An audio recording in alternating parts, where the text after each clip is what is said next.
हेलीवेट्स हम लोग कर रहे हैं क्लास 10th का चैप्टर जिसका नाम है क्या? जिसका नाम है मेटल एंड नॉन मेटल। तो स्टार्ट करते हैं अपना लेक्चर बिना किसी देरी के। तो भैया सबसे पहला टॉपिक हमारा क्या फिजिकल प्रॉपर्टीज ऑफ मेटल, यानी कि हम लोग फिजिकल प्रॉपर्टीज के बारे में बात करेंगे किसकी, मेटल्स की। तो मेटल्स कैसे होते हैं हमारे, लश्चर होते हैं। यहाँ पे स्पेलिंग क्या लिखी हुई है, LUSTRE। तो लश्चर कैसे, लश्चर का मतलब क्या होता है, यानी कि जो हमारे मेटल्स होते हैं वो शाइनी सरफेस के होते हैं, यानी कि इनका जो सरफेस होता है, यानी कि इसकी सतह होती है वो कैसी होती है, चमकीली चमकीली होती है। जैसे कि एग्जाम्पल हमारा गोल्ड, सिल्वर या फिर दूसरे हमारे एलिमेंट। और हार्डनेस, तो भैया हार्डनेस तो पता ही है।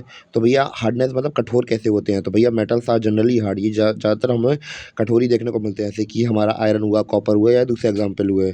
केवल सोडियम और पोटेशियम और लिथियम को छोड़कर, सोडियम को आपको पता है कि कितनी आसानी पकड़ो टूट जाता है हल्के हल्के।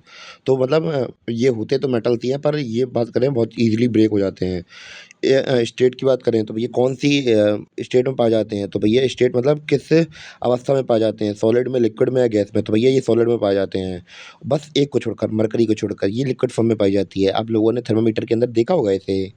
और फिर हम लोग बात करेंगे मेलिएबिलिटी के बारे में।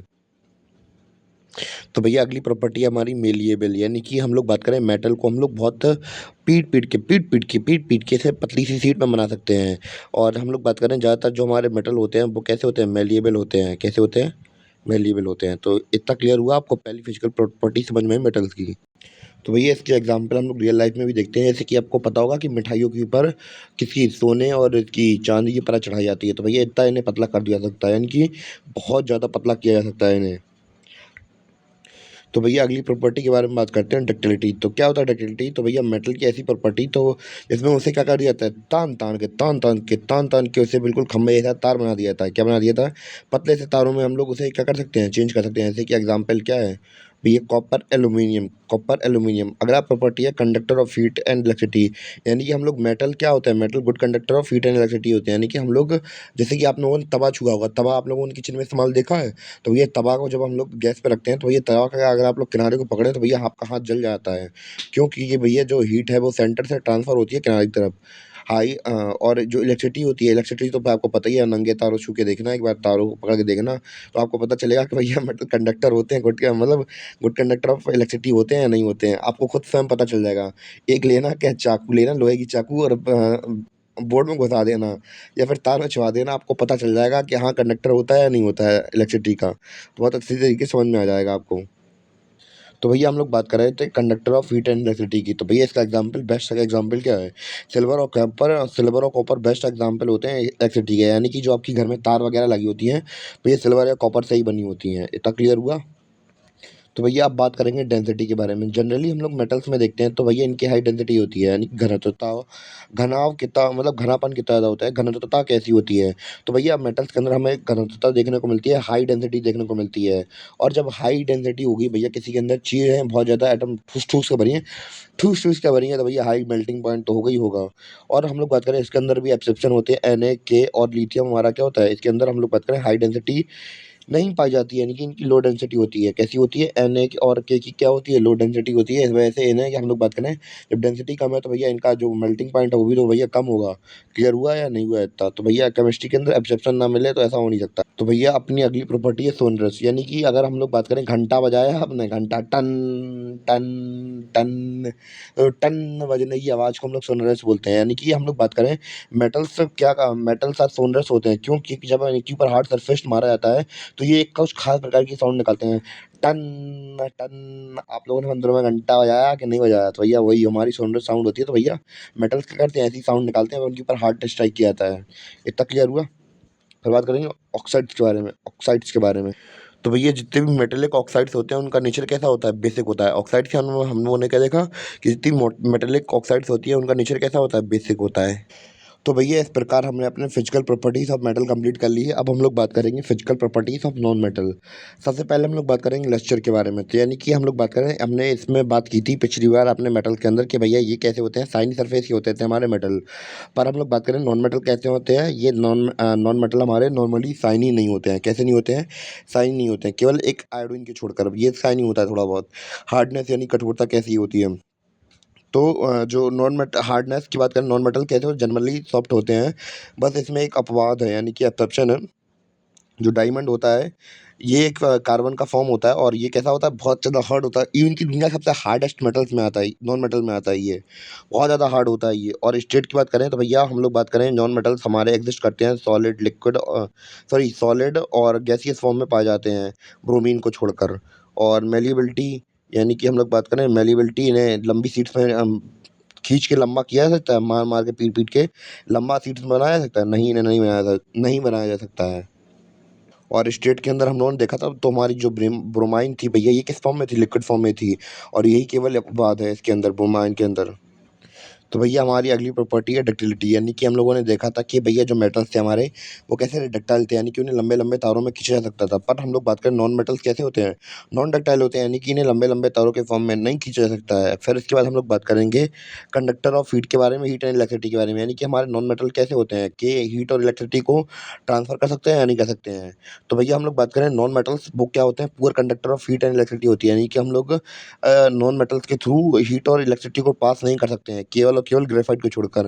यानी कि ग्रेफाइट हमारी ट्रांसफ़र कर सकता है।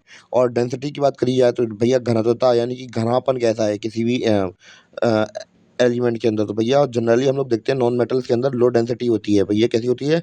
लो डेंसिटी होती है। भैया हमने आप लोग को पिछले ही मेटल वाले में बता दिया था भैया, जिसकी लो डेंसिटी होती है भैया, उसका मेल्टिंग पॉइंट में कैसा रहेगा, यानी कि मेल्टिंग पॉइंट कैसा रहेगा? बहुत कम रहेगा। इतना क्लियर हुआ?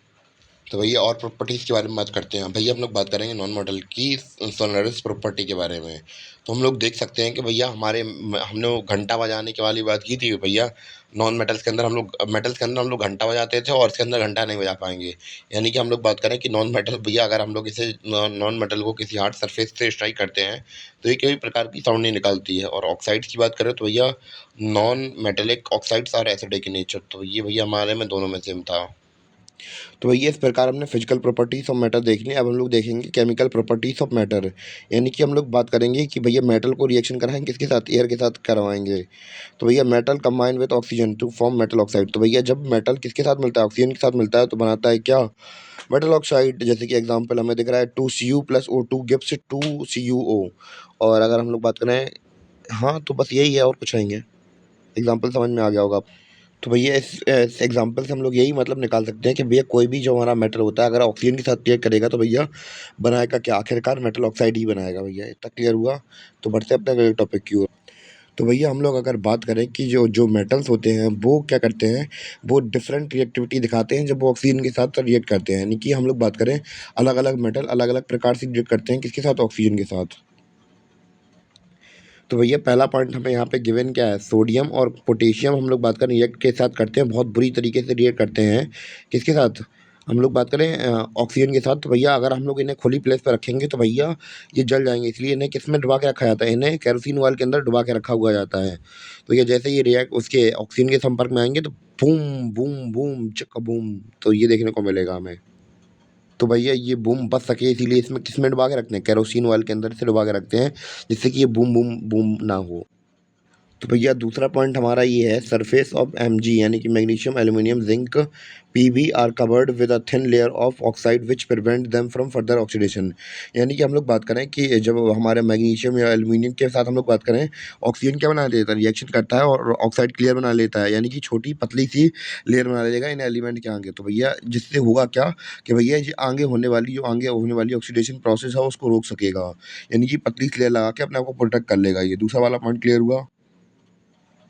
तो भैया सबसे पहले हम लोग, फिर तीसरा पॉइंट हमारा क्या है? Fe does not burn on heating, यानी कि हमारा लोहा नहीं जलता है हीटिंग करने पर हम लोग बात करें जो आयरन फिलिंग होती है, फिर आयरन पाउडर होता है भैया, वो क्या कर वो बहुत बुरी तरीके से जलता है। किसकी प्रेजेंस में? ऑक्सीजन की प्रेजेंस में। तो भैया ऑक्सीजन की प्रेजेंस में जब आग लगाई जाएगी इसके ऊपर, आयरन फिलिंग के ऊपर, तो भैया ये बहुत बुरी तरीके से जल जाएगा।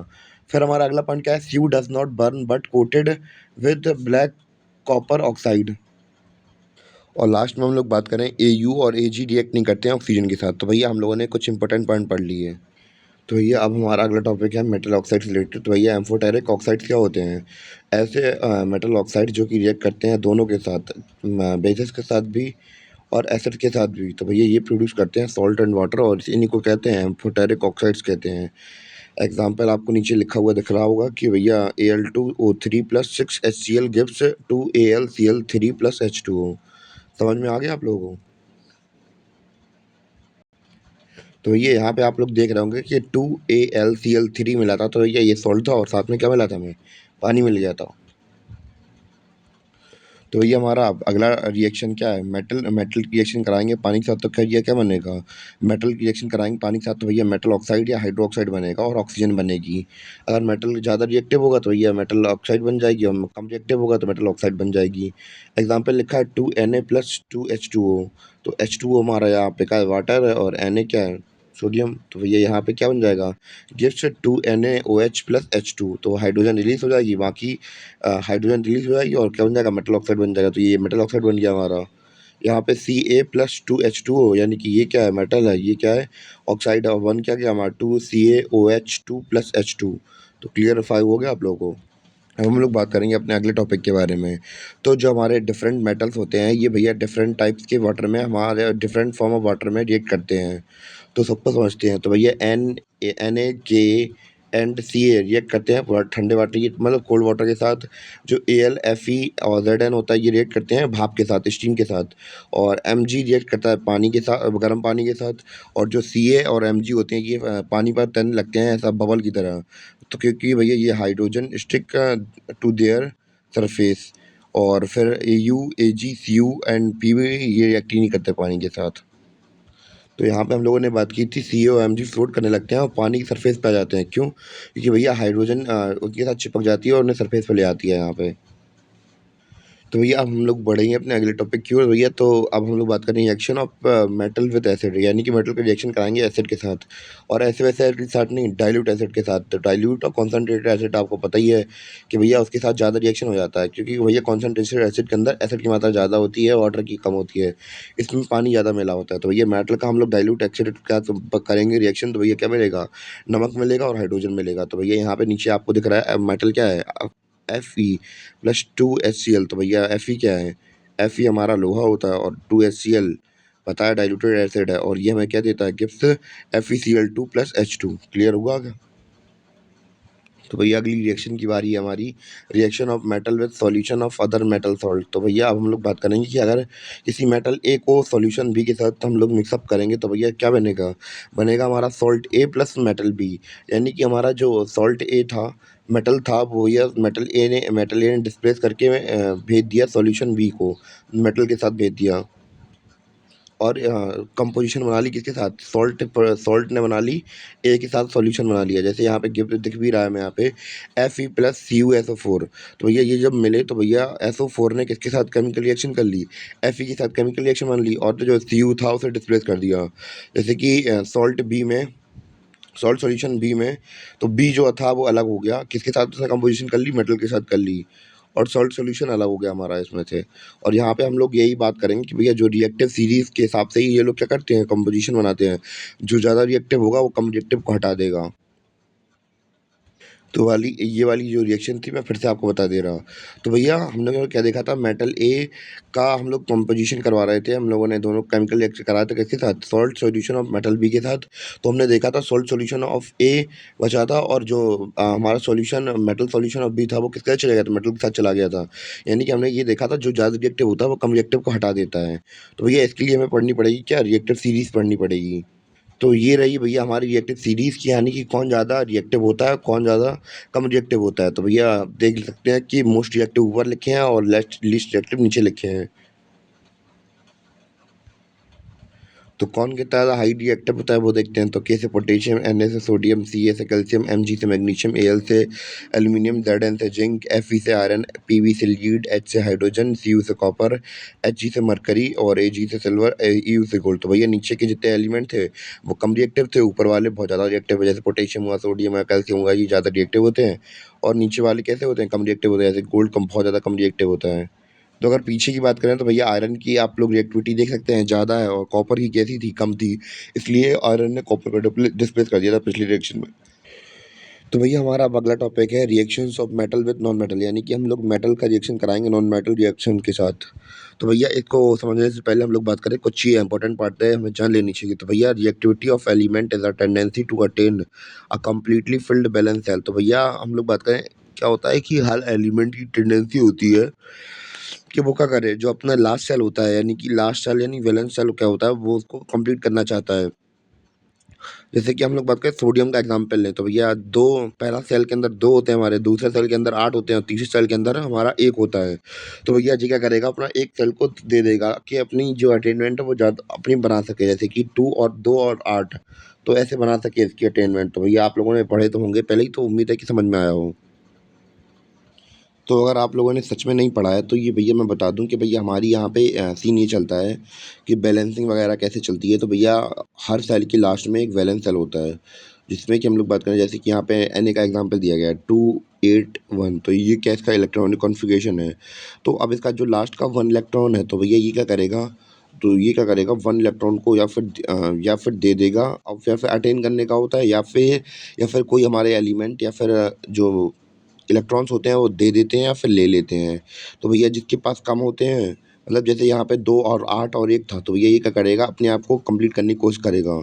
तो ये अपने एक एटम को छोड़ देगा और अपनी जो फ़ील्ड है तो उसको कंप्लीट करने की कोशिश करेगा 2 और 8, यानी कि 8 को अटेन करने का कोशिश करते हैं सभी मेटल्स के हमारे, या फिर नॉन मेटल्स भी। तो भैया यहाँ पे वही लिखा है, अगला पॉइंट हम लोग देखते हैं क्या लिखा है, metal lose electrons from their valence shell to form cation.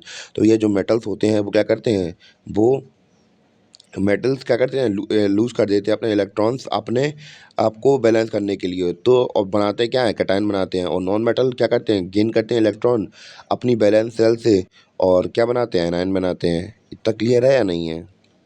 अगर एग्जांपल देखना हो तो यहाँ पे Na प्लस दिख रहा होगा, तो भैया ये क्या है, हमारा मेटल था जो कि लूज़ कर रहा था क्या, इलेक्ट्रॉन, तो भैया प्लस का साइन आ गया। और जो गेन कर रहा है तो भैया उसके ऊपर माइनस का साइन लग जाता है ऊपर, तो Cl माइनस देख रहे होंगे आप लोग। तो भैया लास्ट पॉइंट हमारा क्या लिखा है, the compound formed by the transfer of electron, यानी कि जो ऐसा कंपाउंड जो कि बनता है किसके, ट्रांसफर ऑफ इलेक्ट्रॉन से, किसके, मेटल टू नॉन मेटल, यानी कि मेटल जब नॉन मेटल को क्या देगा, मेटल जब नॉन मेटल को आयंस वगैरह देगा, सॉरी इलेक्ट्रॉन्स वगैरह देगा, तो भैया उससे कंपाउंड बनेंगे, तो उन्हें क्या कहेंगे, उन्हें कहेंगे आयोनिक कंपाउंड कहेंगे, या इलेक्ट्रोवैलेंट कंपाउंड कह देंगे। इतना क्लियर हुआ दोस्तों आप लोगों को? तो भैया अब हम लोग एग्जांपल की वजह से समझते हैं कि भैया हमारा आयनिक कंपाउंड बनता है तो बनता कैसे है, वो समझते हैं अब।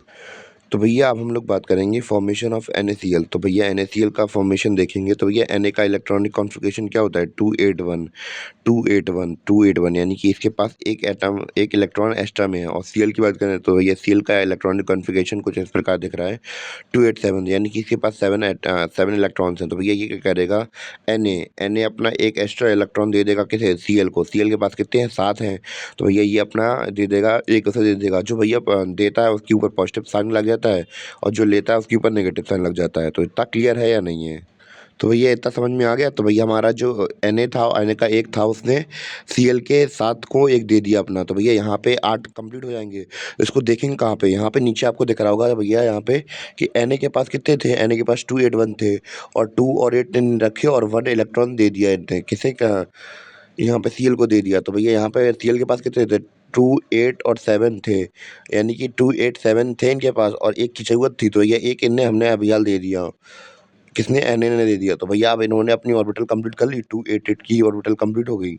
तो इस तरह हम लोग फॉर्मेशन करते हैं NaCl का। तो भैया दूसरा एग्जांपल हम लोग समझ सकते हैं, तो दूसरा एग्जांपल क्या है, AlCl2।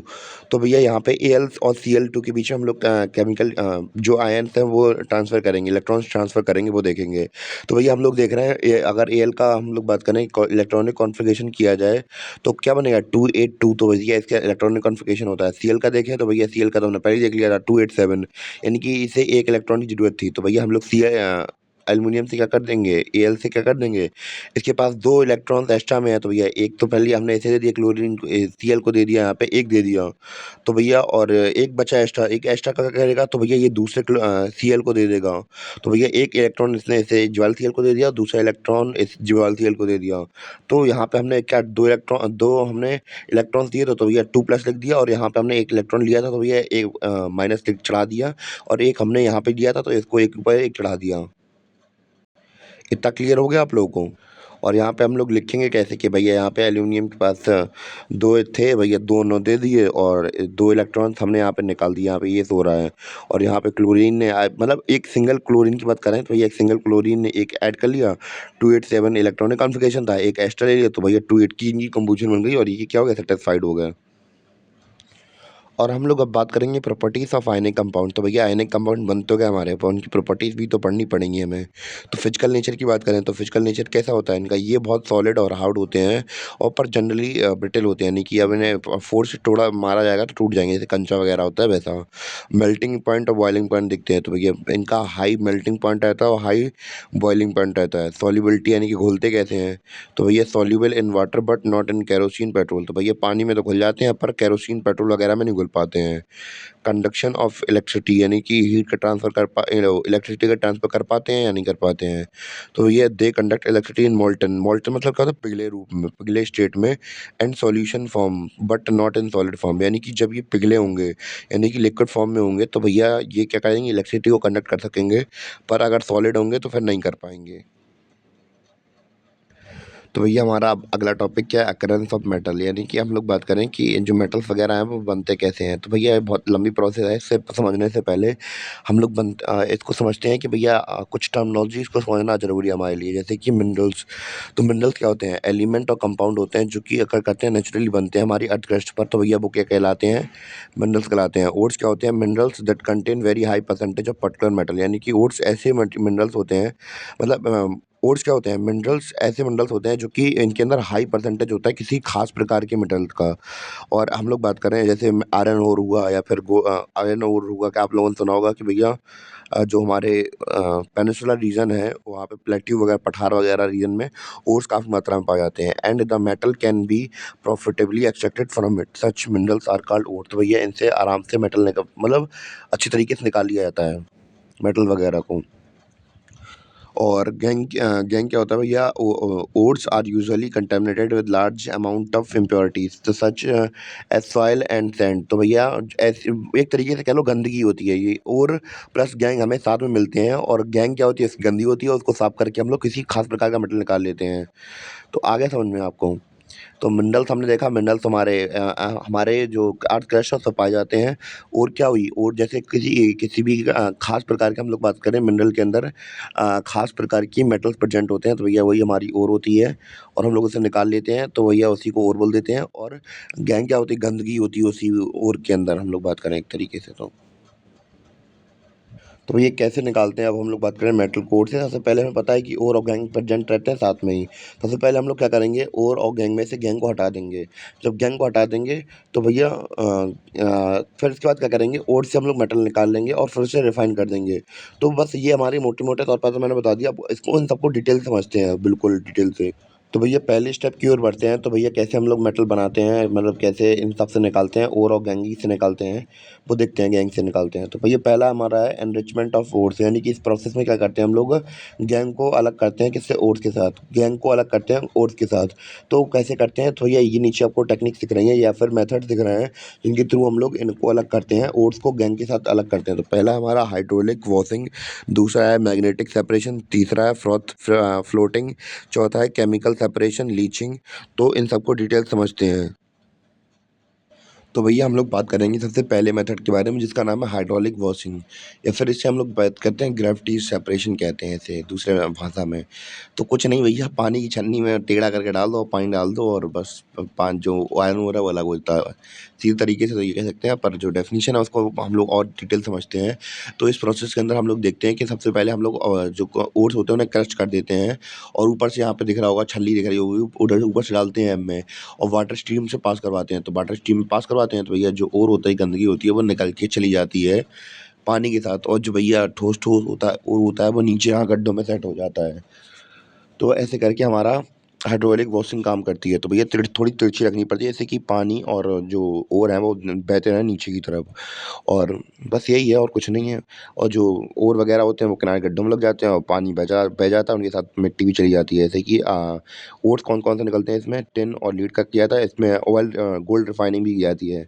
अगर आप लोग को बचपन में अगर कोई 2010 या सॉरी 2014 या 15 में कोई जो कोई छोटा बच्चा हो, तो भैया उसने देखा ज़रूर होगा कि भैया डिस्कवरी चैनल पे एक शो आता था जिसमें कि कुछ 12-13 लोग जाते थे, कहाँ पे, 12-13 लोग जाते थे कहाँ पे, पहाड़ों के पास जाते थे और वहीं पे भैया वो लोग क्या करते थे, भारी मात्रा में ज़मीन खोदते थे। तो भैया वो लोग भी ऐसे ही ड्रिल मतलब ऐसी मशीनों का इस्तेमाल करते थे। मतलब वो लोग भी गोल्ड रिफाइनिंग करते थे। पहले डिस्कवरी पे शो आता था शायद, मुझे ध्यान है 7-8 साल पहले।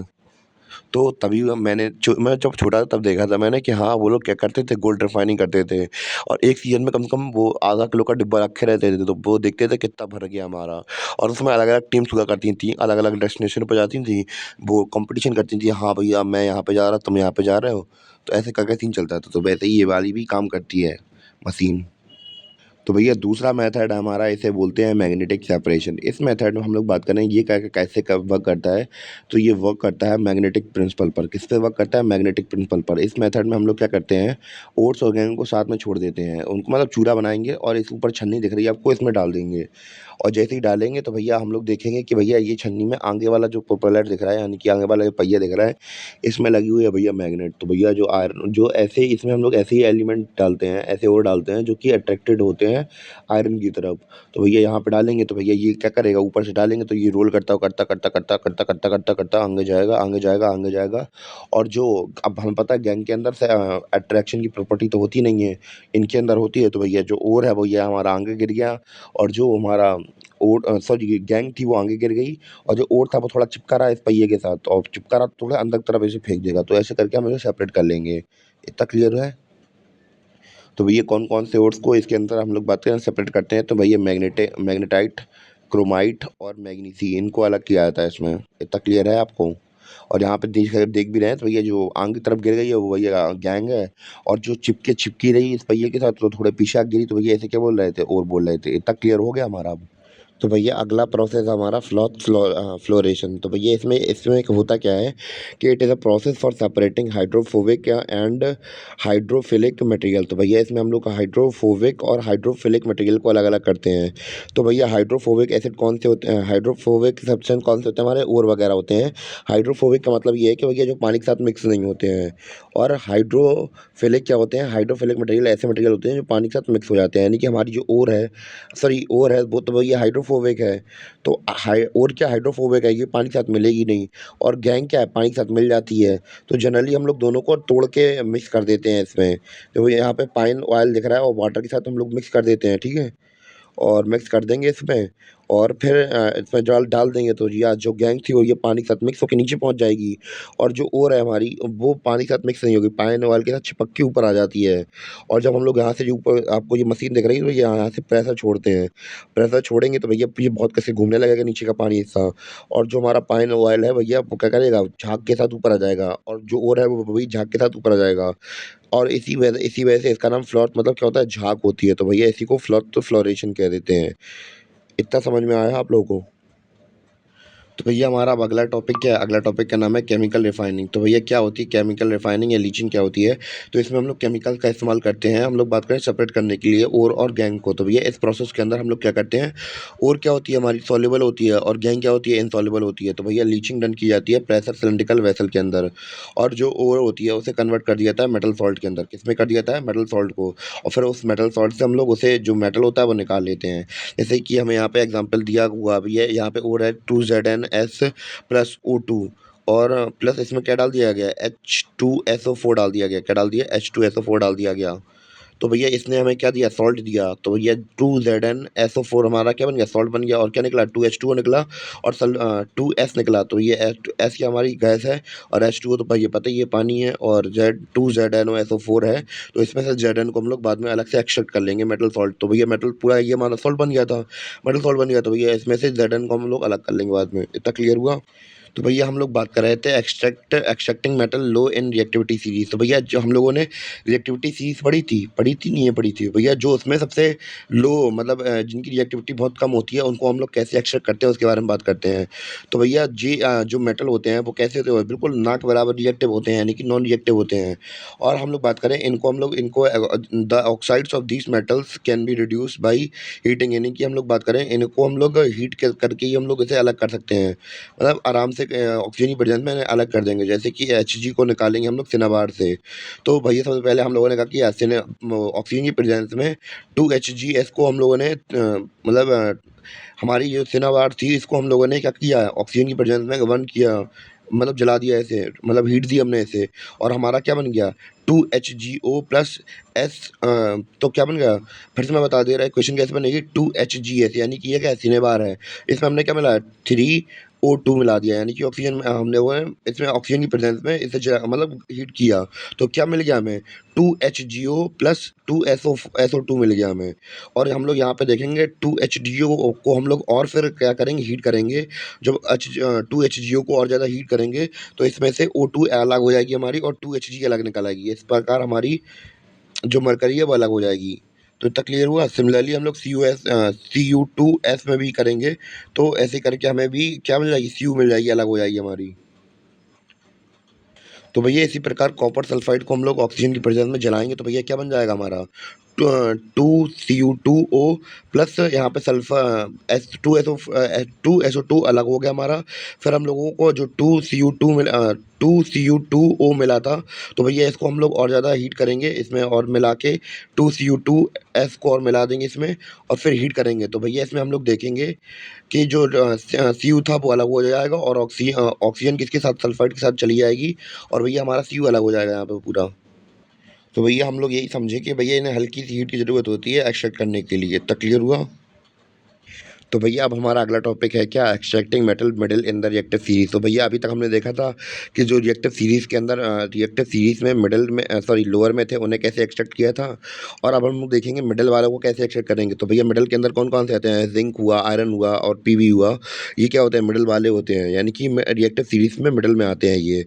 और हम लोग बात करें इनको यूजुअली ये प्रेजेंट होते हैं सल्फाइड या फिर कार्बोनेट ओट्स के फॉर्म में प्रेजेंट रहते हैं। और हम लोग इन्हें क्या करते हैं, हम लोग इन्हें क्या करते हैं, सबसे पहले हमें इन्हें मेटल ऑक्साइड्स की फॉर्म में इन्हें चेंज करना होता है। फिर उसके बाद इसे हल्का सा हीट करके फिर हम लोग क्या करते हैं, मेटल्स वगैरह बनाते हैं। तो भैया प्रोसेस समझते हैं, स्टार्ट करते हैं। तो भैया हम लोगों ने ये देख लिया। अब हम लोग बात करेंगे पहले कि जो हमारे मेटल सल्फाइड सॉरी हम लोग बात करें जो हमारे सल्फाइड ओर्स थे, इनसे मेटल को कैसे मेटल ऑक्साइड कैसे बनाए जाते हैं, पहले वो देखते हैं हम लोग पहले। तो भैया इसके प्रोसेस को क्या बोलते हैं, रोस्टिंग बोलते हैं। इसके अंदर हम लोग सल्फाइड ओर को बहुत ज़्यादा क्या करते हैं, हीट करते हैं, बहुत हैविली स्ट्रांगली हीट देते हैं इसे ऑक्सीजन की प्रेजेंस में। तो भैया हमारा क्या बन जाता है, मेटल ऑक्साइड बन जाता है। जैसे एग्जांपल नीचे दिख रहा है 2Zn प्लस और 3O2 गिब्स है, और भैया गिब्स के साथ हीट दे रहे हैं हम लोग इसे बहुत ज़्यादा। तो भैया हमारा क्या बनेगा 2ZnO प्लस 2SO2। तो भैया अभी तक हमने वो समझ लिया था। अब हम लोग बात करेंगे एक्सट्रैक्ट करेंगे मेटल कार्बोनेट ओर्स, मतलब मेटल को एक्सट्रैक्ट करेंगे कार्बोनेट ओर से। तो भैया हम लोगों ने कार्बोनेट ओर को समझते हैं। तो भैया कार्बोनेट ओर से हम लोग मेटल की मेटल ऑक्साइड बनाने की प्रोसेस को क्या बोलते हैं, कैल्सिनेशन बोलते हैं। तो भैया इसमें क्या किया जाता है, जो कार्बोनेट ओर्स होते हैं इनको चेंज कर दिया जाता है ऑक्साइड्स में। कैसे, भैया इनको बहुत ज़्यादा हीट दी जाती है, पर उसमें हम लोगों ने देखा था कि भैया उसमें ऑक्सीजन की प्रेजेंस में देते थे रोस्टिंग के अंदर। और यहाँ पे हम लोग कैल्सिनेशन के अंदर क्या देखेंगे, भैया यहाँ पे लिमिटेड हीट दी जाएगी, लिमिटेड ऑक्सीजन दी जाएगी, या फिर ऑक्सीजन होगी ही नहीं वहाँ पे। तो यहाँ पे एग्जांपल लिखा हुआ भी है ZnCO3 गिब्स, इसमें मैं क्या दी गई, हीट दी गई। तो भैया हमारा ब्रेकडाउन हो गया किसमें, ZnO प्लस CO2 में अलग हो गया यहाँ पे। और यहाँ पे हम लोगों ने मेटल ऑक्साइड तैयार कर लिए रोस्टिंग और कैल्सिनेशन की प्रोसेस से। तो भैया अब हम लोग अभी तक हम लोगों ने देखा था कि भैया हमारा मेटल ऑक्साइड बन के तैयार हो गया था। भैया अब मेटल ऑक्साइड को क्या करना पड़ेगा, मेटल ऑक्साइड को हम लोगों को मेटल में चेंज करना होगा। इसलिए हम लोग क्या करेंगे, ऑक्सीजन को हटाएंगे। इसको ऑक्सीजन को कैसे हटाएंगे, तो भैया रिडक्शन के थ्रू हटाएंगे। तो रिडक्शन हमने पहले ही बता दिया था, इसका मतलब होता है कि ऑक्सीजन को निकालना किसी कंपाउंड से। तो अगर हम लोग बात करें हमें हटाना है तो भैया कैसे हटाएंगे, तो हम लोग कुछ रिड्यूसिंग एजेंट का इस्तेमाल करेंगे, जैसे कि कार्बन हुआ, कार्बन मोनोऑक्साइड हुआ या फिर हाइड्रोजन हुआ। तो यहाँ पे ZnO दिख रहा है, तो भैया यहाँ पे ZnO में से O हटा देंगे और Zn हमारा क्या हो जाएगा, मेटल निकल आएगा। तो भैया कैसे कैसे रिएक्शन करके कैसे कैसे हमारे अब भैया मेटल बनते हैं वो देखते हैं। तो भैया यहाँ पे हमारे पास ZnO क्या था, मेटल ऑक्साइड था। यहाँ पे हमने इसके साथ कार्बन के साथ रिएक्शन करवा दी, कार्बन के साथ रिएक्शन हुई, तो भैया जो कार्बन था वो ऑक्सीजन के साथ लेके निकल लिया और Zn अकेले रह गया हमारे। तो इस प्रकार हमारा क्या बच गया, इस प्रकार हमने देखा कि भैया हमारा मेटल बच गया। तो भैया इतना समझ में आया। तो भैया हमने ऊपर देखा था, सबसे पहले हम लोगों ने क्या किया था, हम लोगों ने कार्बोनेट्स या फिर हम लोग बात करें कार्बोनेट वगैरह को रोस्टिंग और कैल्सिनेशन की मेथड से पहले मेटल ऑक्साइड बनाया। फिर मेटल ऑक्साइड से ऑक्सीडेशन करके फिर हम लोगों ने उनकी मतलब रिडक्शन करवा के उनकी ऑक्साइड को, मेटल ऑक्साइड को किस में चेंज कर दिया, मेटल में चेंज कर दिया। जैसे कि यहाँ पे एग्जाम्पल दिख भी रहा होगा, ZnO में से हमारा O हटा दिया हमने रिडक्शन के थ्रू। तो भैया इतना क्लियर हुआ। और किसकी मदद से, कार्बन मोनोऑक्साइड या हाइड्रोजन की मदद से हम लोग क्या कर देते हैं, कुछ मतलब इन्हें क्या बोलते हैं, रिड्यूसिंग एजेंट की वजह से उसे अलग कर देते हैं मेटल ऑक्साइड को ऑक्साइड से। इतना क्लियर हुआ? तो भैया मेटल मिल जाता है हमें बाद में। तो भैया अभी तक हम लोगों ने लो वाले देख लिए, मिडल वाले देखेंगे, अब देखेंगे टॉप वाले, यानी कि जो टॉप बहुत ज़्यादा। अब मेटल को निकालेंगे भैया किससे? मतलब जो हाईली रिएक्टिव मेटल्स होते हैं उनको निकालने की बात करेंगे, कैसे निकाला जाता है उनको। तो रिएक्टिंग सीरीज की सबसे हाईएस्ट टॉप पे लेवल के ये हमारे मेटल्स हैं, जैसे कि हमारा Na, Ca, Mg और एल्यूमिनियम। तो युवा इनको कैसे निकालेंगे वो देखते हैं। तो भैया इन metal these metals are highly reactive. ये मेटल कैसे होते हैं? हाईली रिएक्टिव होते हैं, और इन्हें हम लोग हटा नहीं सकते हैं रिडक्शन में, मतलब रिड्यूसिंग एजेंट के थ्रू नहीं निकाल सकते इन्हें। इतने कमज़ोर नहीं है बाबू ये। तो भैया इन्हें कैसे अलग करेंगे? तो भैया आपको दिख रहा होगा भैया, इनको हम लोग कैसे एक्सट्रैक्ट करते हैं? These metal extracted bye electrolytic reduction, यानी कि इन्हें हम लोग बिजली के थ्रू हम लोग अलग कर सकते हैं। तो भैया सबसे पहले इन्हें पिघलाना पड़ता है। किस फॉर्म में इन्हें रिड्यूस कर सकते हैं भैया हम लोग? तो सबसे पहले हमें मोल्टन स्टेट में लाना पड़ेगा, यानी कि पिघली। जो भी स्टेट हमें जिस फॉर्म में भी मिले, हमें क्या करना पड़ेगा? पहले पिघलाना पड़ेगा, फिर उसके ऊपर हम लोग उसके बिजली के चार्ज भेज देंगे। तो भैया यहाँ पे ये कैथोड होता है, ये नेगेटिव चार्ज, और जो एनोड होता है वो पॉजिटिव चार्ज। तो भैया इसमें डाल दिया हमने। और हमें पता है कि भैया जो Na होता है, जैसे एग्जांपल दिया जा रहा है NaCl का, तो भैया Na क्या होता है? पॉजिटिव चार्ज होता है इसके अंदर, और ये फिर कैथोड की तरफ अट्रैक्ट हो जाएगा। और Cl कैसा होता है? माइनस होता है, और ये एनोड की तरफ अट्रैक्ट हो जाएगा। तो भैया गैस बन के उड़ जाएगा Cl हमारा, और बचा क्या रह जाएगा हमारा? Na हमारा बचा रह जाएगा। तो इस प्रकार हम लोग इसे क्या करते हैं? अलग करते हैं हाईली रिएक्टिव मेटल्स को इलेक्ट्रोलाइटिक रिडक्शन की वजह से। तो भैया हमने अपना ये वाला टॉपिक भी कंप्लीट कर लिया कि कैसे कैसे हाईली रिएक्टिव मेटल्स को हम लोगों ने हटा दिया, मतलब अलग कर दिया ओर से। तो भैया तीसरा स्टेप था हमारा रिफाइनिंग ऑफ मेटल्स। तो भैया रिफाइनिंग वगैरह कैसे होती है मेटल्स की, वो देखते हैं। तो भैया इसमें बिजली का ज़्यादा से ज़्यादा इस्तेमाल किया जाता है। यहाँ पे लिखा हुआ भी है, electrolysis widely used for metal refining. तो भैया जो इलेक्ट्रोलाइसिस है वो ज़्यादा से ज़्यादा इस्तेमाल किया जाता है मेटल रिफाइनिंग के लिए। तो इसमें स्टेप्स क्या होते हैं वो देखते हैं हम लोग पहले। तो सबसे पहले हम लोग क्या करेंगे, जब हम इनमें से रॉड्स में से हम लोग करंट पास करवाएंगे, तो भैया जो हमारा इम्प्योर मेटल्स होंगे वो क्या होने लगेंगे? होने लगेंगे। दूसरा पॉइंट हमसे क्या कह रहा है? N equivalent amount of pure metal from solution deposit at cathode. तो भैया हम लोग बात करें कि ये इसमें क्या होता है कि जितना हम लोग एनोड से जितना हमारा जो मेटल था वो डिसॉल्व हुआ था, वो भैया उतना ही किसमें? कैथोड के अंदर डिपॉजिट हो जाएगा प्योर मेटल। और भैया जितनी भी हमारी इनसॉल्युबल इम्प्योरिटीज़ हैं भैया नीचे बैठ जाएंगी, किसके? एनोड के साइड पर बैठ जाएंगी, और इसे कहा जाता है क्या? एनोड मड कहा जाता है। यानी कि जितनी इम्प्योरिटीज़ थी भैया एनोड के नीचे सेटल डाउन हो जाएंगी, तो इसे क्या कह दिया जाता है? एनोड मड कह दिया जाता है। तो भैया आप समझेंगे कि ये इक्वेशन के फॉर्म में कैसे कैसे सॉल्व होगी, हम लोग इसको समझते हैं। तो यहाँ पे हमें इक्वेशन दी गई है, कैसे कैसे ये प्रोसेस हुई है हमारी। तो भैया कैसे कैसे केमिकल रिएक्शन होती है इसको समझते हैं। तो सबसे पहले हम लोग देखेंगे एनोड के अंदर ऊपर क्या है? Cu है। तो भैया इससे हम लोग बताएं Cu+2 भैया हमारा अलग हो जाएगा, और इससे 2 इलेक्ट्रॉन्स निकल जाएंगे। यानी कि ये जो सॉल्यूशन हमें आपको दिख रहा है यहाँ पे Cu 2 आयंस दिख रहे हैं यहाँ पे। तो ये इसके अंदर मतलब कॉपर सल्फेट के सॉल्यूशन के अंदर डिसॉल्व हो जाएंगे पहले तो। फिर इसके अंदर से 2 इलेक्ट्रॉन निकल के जाएंगे कहाँ पे? कैथोड के पास पहुँच जाएंगे। कहाँ पहुँच जाएंगे? कैथोड के पास पहुँच जाएंगे।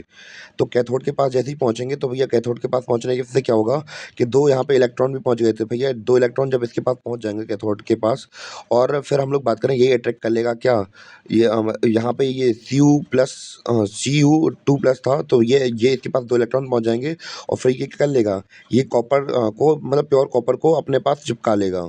तो भैया मैं फिर से बता दे रहा कैथोड के अंदर क्या हो रहा है। तो भैया कैथोड के ऊपर Cu2+ आयंस आ रहे थे हमारे, और प्लस हमने देखा था 2 इलेक्ट्रॉन्स यहाँ पे आ गए थे। और जब ये दोनों यहाँ पे एनोड से कैथोड के पास पहुँच जाएंगे, जब ये कैथोड के पास पहुँच जाएंगे, तो भैया ये क्या बना लेंगे? प्योर Cu बना लेंगे। इतना क्लियर हुआ? तो हमने क्या देखा कि भैया सबसे पहले हम लोग क्या कर रहे थे, इससे Cu+2 आयंस हम लोग पहले रिलीज कर दे रहे थे किसमें? कॉपर सल्फेट सॉल्यूशन के अंदर। फिर इसके अंदर से हमारे 2 इलेक्ट्रॉन निकले, और 2 इलेक्ट्रॉन कहाँ पहुँचे? कैथोड के पास पहुँच गए। कैथोड के पास हम लोगों ने देखा कि भैया यहाँ पे Cu+2 आयंस पहुँच गए थे हमारे यहाँ पे, और यहाँ पे इलेक्ट्रॉन्स भी हमारे 2 पहुँच गए थे। और जब यहाँ कैथोड के पास पहुँचेंगे, तो भैया हम लोग देखेंगे क्या बना लेंगे? प्योर कॉपर बना लेंगे, Cu बना लेंगे। तो भैया मैं फिर से बता देता हूँ क्या हो रहा है इक्वेशन के अंदर, केमिकल रिएक्शन के अंदर। सबसे पहले हमारे पास यहाँ पे Cu होगा, किसके पास, एनोड के पास। जब Cu होगा तो भैया यहाँ से Cu2 प्लस हमारे यहाँ से डिसॉल्व हो जाएगा, किस में मिल जाएगा, कॉपर सल्फेट सॉल्यूशन के अंदर मिल जाएगा, और इसमें से 2 इलेक्ट्रॉन निकलेंगे एनोड से और कहाँ चले जाएंगे, ये सर्किट के थ्रू कैथोड के पास पहुँच जाएंगे। कैथोड के पास पहुँचे तो कैथोड के पास ये अट्रैक्शन होंगे, मतलब अट्रैक्टेड होंगे माइनस प्लस अट्रैक्शन के कारण। तो भैया यहाँ पे Cu2 प्लस प्लस 2 इलेक्ट्रॉन्स आ गए इसके पास, तो ये दोनों मिलके क्या फॉर्म कर लेंगे, दोनों मिलके फॉर्म कर लेंगे क्या, Cu फॉर्म कर लेंगे। तो भैया एनोड कैथोड के ऊपर अट्रैक्शन कैसे होगा ये, तो भैया ये होगा पॉजिटिव और नेगेटिव के कारण। तो भैया इतना क्लियर हुआ या नहीं, 2 बार बता दिया, अब तो क्लियर हो गया होगा, उम्मीद तो यही है वैसे। तो भैया हमारा लास्ट टॉपिक आता है कोरोजन। तो भैया ये चैप्टर 1 के अंदर भी पढ़ चुके हैं। तो भैया इनमें क्या होता है कि बहुत जब मेटल ऑक्सीजन के साथ या फिर मॉइस्चर के साथ रिएक्ट करता है तो भैया जंग लगने लगती है उसके ऊपर। The surface of the some metal corroded when they expose the moist air for a long time. तो भैया किसी भी मेटल की सरफेस जो लेयर होती है वो कोरोड हो जाती है, यानी कि जंग लग जाती है उसमें। कब, जब वो मॉइस्ट एयर के कॉन्टेक्ट में रहता है लंबे समय तक के लिए, तो भैया इसी को कोरोजन कह देते हैं। तो ये कैसे कैसे हम लोग बात करें कि किसके अंदर क्या क्या हो जाता है। सिल्वर कैसी हो जाती है, काली हो जाती है जब ये मॉइस्ट एयर के कांटेक्ट में आती है। कॉपर रिएक्ट करता है जब मॉइस्ट कार्बन डाइऑक्साइड के साथ, तो भैया इसके ऊपर ग्रीन कलर की कोटिंग बनने लगती है। और आयरन के ऊपर तो भैया आपको पता ही है जंग लग जाती है, ब्राउन कलर की हो जाती है। तो भैया वही लिखा है, iron when expose to moist air acquire a coating of brown substance. Brown substance की कोटिंग लग जाती है इसको इसको हम लोग क्या कहते हैं, रस्ट कहते हैं या जंग कहते हैं। और भैया हम लोगों ने ये देखा कि भैया कोरोजन के लिए रिस्पॉन्सिबल कौन है, भैया एयर और मॉइस्चर दोनों ही रिस्पॉन्सिबल है कोरोजन के लिए। और एक पॉइंट और ध्यान रखना कि केवल मॉइस्चर के प्रेजेंट में रहेगा तो ही उसमें कोरोजन नहीं होगा, यानी कि एयर और मॉइस्चर दोनों ही होने चाहिए तभी उसके अंदर कोरोजन होगा। ये इंपॉर्टेंट पॉइंट है। तो भैया जो कोरोजन होती है वो एक तरीके से पूरे उसको मतलब बर्बाद कर देती है मेटल को। तो भैया इसके लिए प्रिवेंशन भी ज़रूरी है, यानी कि बचाएं कैसे करें। तो भैया बचा कैसे सकते हैं, तो the corrosion can be prevented by painting. तो भैया कोरोजन को हम लोग रोक सकते हैं पेंटिंग करके, ऑयलिंग करके, तेल लगा के, ग्रीस कर सकते हैं, गैल्वेनाइजेशन कर सकते हैं, क्रोम प्लेटिंग कर सकते हैं। क्रोम प्लेटिंग क्या होता है, गाड़ी के अंदर देखी होगी आप लोगों ने, गाड़ियों की जो आगे के मरघाट वगैरह होते हैं उसमें लगी होती है। और बहुत सारे हैं, मेकिंग एलॉय बना के। तो भैया सबसे पहले गैल्वेनाइजेशन समझते हैं। गैल्वेनाइजेशन के अंदर क्या किया जाता है, it is a method of protecting steel and iron from rusting by coating them with a thin layer of zinc. तो भैया कुछ नहीं, उसके ऊपर कोई भी जैसे लोहा या फिर हम लोग बात करें स्टील है उसके ऊपर पतली सी जिंक की लेयर चढ़ा देते हैं, ऐसे कि बस इतना ही है, बस अलग से थोड़ी जिंक चढ़ा देंगे तो जिंक ज़्यादा रिएक्ट नहीं करेगा उसके साथ, ऑक्सीजन एयर के साथ। तो भैया उसमें कोई प्रॉब्लम नहीं होगी। और उसमें हम लोग बचा भी लेंगे, किसके साथ बचा भी लेंगे, कोरोजन से बचा भी लेंगे उसे। एलॉय क्या होता है, it is a homogeneous mixture of two or more metal or metal and non metal. यानी कि हम लोग कह सकते हैं जो अलॉय होता है भैया ये क्या होता है, होमोजीनियस मिक्सचर होता है। इसके अंदर हम लोग क्या बात करें, दो मेटल्स या दो अलग अलग मेटल्स या फिर मेटल्स और नॉन मेटल को मिला दिया जाता है जिससे कि उसमें जंग ना लगे। तो भैया सबसे पहले हम लोग बात करें लोहे की।